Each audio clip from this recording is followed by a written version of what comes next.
তো গাইজ ঘুম থেকে উঠে গেছি, চলো ব্রাশটা করে নিই, করে তারপরে গ্রিন টি করে খাবো। চায়ের বাসনটা একটু ধুয়ে নিয়ে নিজের জন্য গ্রিন টি করলাম, করেই মা হাতে দিয়ে দিল গরম গরম ডিম টোস্ট।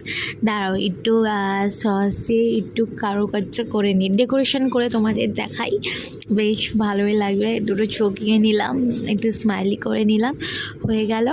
এইবার সসের কাজও হয়ে যাবে আর জিনিসটা দেখতেও ভালো লাগবে না। তো আমি সসটা দিয়ে ভরে ভরে খেলাম। সত্যি ডিম পাউরুটিটা ভালো ছিল, আর আলাদা করে ডিম পাউরুটি নিই কী বলবো। তারপরে দুপুরের মেনুতে আমাদের কাল মানে কেমন কিছু ছিল না, মানে মা মোটামুটি, মাকে বলেছিলাম মাছ খেয়ে খেয়ে বোর হয়ে যাচ্ছিলাম বলে বললাম একদম গরম আলু সিদ্ধ খাবো আর ধনেপাতা বাটা করো, মাকে বললাম। ওই নিয়ে দুপুরে খাওয়াটা আমার তো জমে গেল। তারপরে আর তেমন তো জানোই কোথাও বেরাইনি, আর তাই ভিডিও দেখাইনি। বিকালের দিকে একটু ফিশ বল নিয়ে নিয়েছিলাম আর গ্রিন টি আবার করে নিয়েছি। খেয়ে দিয়ে গল্প করতে করতে এই দেখো আজকে রাতে খাবারের স্পেশাল কী আছে।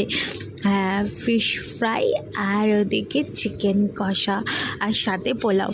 প্রথমেই একটু দাঁড়াও টেস্ট করে দেখি পোলাওটা দিয়ে, এমনি ভালো লাগছে। ফিশ ফ্রাইটা কালকে সত্যি খুব ভালো ছিল।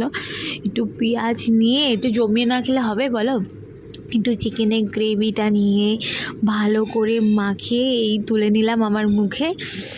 সত্যি খুব ভালো গেছে, তোমরাও খেয়ে দেখতে পারো। এটা কি বাবা করেছিল মনে হয়, হ্যাঁ, আর চপটা কেনা ছিল।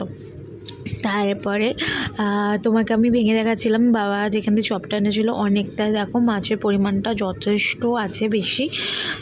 আমি নামটা শুনে তোমাদের পরে বলে দেবো, তোমরাও এনে খেতে পারো। আর ওখানে একটু গ্রেভিটা দিয়ে আবার একটু মাখিয়ে খাই। আমি যতক্ষণ খেতে থাকি তোমরা আমার ভিডিওগুলোকে এইভাবে লাইক করতে থাকো। চলো টাটা।